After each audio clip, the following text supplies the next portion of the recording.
স্বাস্থ্য সহকারী পদের সাজেশনমূলক মডেল প্রশ্ন। প্রথমেই দেখে নেই সন্ধি বিচ্ছেদ করুন। বিদ্যালয়, বিদ্যাযুগ আলয়, স্বল্প, সুযোগ অল্প, সঞ্চয়, সমযুগ চয়, পুরস্কার, পুরোযুগ কার, গবেষণা, গুযুগ এসনা। তারপর বলা হয়েছে এক কথায় প্রকাশ করুন।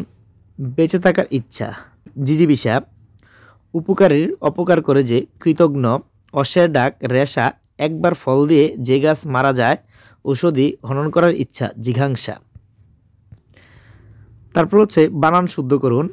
গীতাঞ্জলি, গীতাঞ্জলি দীর্ঘিকার নয় রসিকার, উর্মি দীর্ঘৌ ময় রেফ রসিকার রেফ উর্মি, মরিচিকা মরিচিকা। বানানগুলো ভালো করে লক্ষ্য করুন। শারীরিক, শারীরিক, ব্যতীত শুদ্ধ বানান হচ্ছে এই যেভাবে। তারপর হচ্ছে অনুবাদ করুন। বাংলাদেশ ইজ আওয়ার হোমল্যান্ড, এটা হবে বাংলাদেশ আমাদের জন্মভূমি।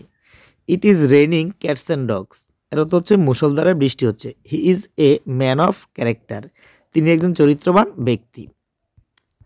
তারপর হচ্ছে a little learning is a dangerous things, অল্প বিদ্যা ভয়ঙ্করী। 7 days মেক এ উইক, 7 দিনে 1 সপ্তাহ। তারপর বলছে ট্রান্সলেশন ইন্টু ইংলিশ। ঢাকা বাংলাদেশের রাজধানী, Dhaka is the capital of Bangladesh. সূর্য পশ্চিম দিকে অস্ত যায়। The sun sets in the west, সে গতকাল এখানে এসেছিল। He came here yesterday, he came here yesterday. তারপর বলা হয়েছে সকাল থেকে বৃষ্টি হচ্ছে। It has been raining since morning, আমার ভাই একজন ডাক্তার। My brother is a doctor. তারপর একটু অঙ্ক দেখে নিই। A plus b equal 8, a b equal 15 হলে এ স্কোয়ার প্লাস বি স্কোয়ারের মান নির্ণয় করো।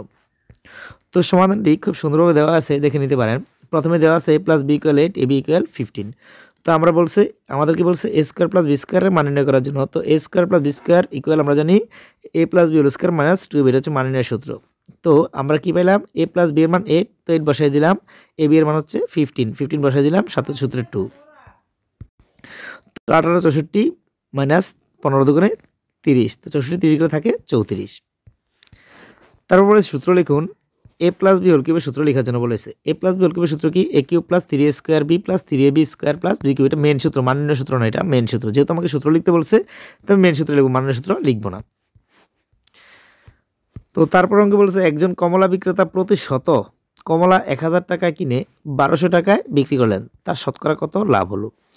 তো বলা হয়েছে ক্রয়মূল্য কত 1000 টাকা আর বিক্রয় মূল্য 1200 টাকা, লাভ হচ্ছে কত 200 টাকা। তো তাহলে শতকরা, যেহেতু সে 1000 কমলা কিনছে, তাহলে কি বলতে পারি আমরা যে 1000 টাকা লাভ হয়েছে কত 200 টাকা, তাহলে 100 টাকা লাভ হয়েছে 20%। তাহলে উত্তর কত 20%। তারপর এক কথায় উত্তর দিন, মানে সাধারণ জ্ঞান। দহগ্রাম এবং আঙ্গারপুতা কোন জেলায় অবস্থিত? দহগ্রাম এবং আঙ্গারপুতা লালমনিরহাট জেলায় অবস্থিত। বাংলাদেশের সাথে কয়টি দেশের আন্তর্জাতিক সীমান্ত রয়েছে? বাংলাদেশের সাথে 2টি দেশের আন্তর্জাতিক সীমান্ত রয়েছে। সূর্যোদয়ের দেশ বলা হয় কোন দেশকে? উত্তর হবে জাপানকে। জাতিসংঘের সদর দপ্তর কোথায় অবস্থিত? এটা হবে নিউ ইয়র্কে। জাতিসংঘের সদর দপ্তর নিউ ইয়র্কে অবস্থিত। পদ্মা সেতুর দৈর্ঘ্য কত? এটা হবে 6.15 কিলোমিটার। এসডিজি এর লক্ষ্যমাত্রা কয়টি? এসডিজি এর লক্ষ্যমাত্রা হচ্ছে 17টি। কোন জেলাকে বাংলা শস্য ভাণ্ডার বলা হয়? এটা হবে বরিশাল জেলাকে বাংলা শস্য ভাণ্ডার বলা হয়। বাংলাদেশের একমাত্র প্রবাল দ্বীপের নাম কি? এটা হচ্ছে সেন্ট মার্টিন দ্বীপ। বাংলাদেশের বৃহত্তম গ্যাস ক্ষেত্রের নাম কি? এটা হচ্ছে তিতাস গ্যাস ক্ষেত্র। তো আজকের ভিডিওটি এই পর্যন্তই। সবাই ভালো থাকবেন এবং সুস্থ থাকবেন। দেখা হবে পরবর্তী কোনো ভিডিওতে।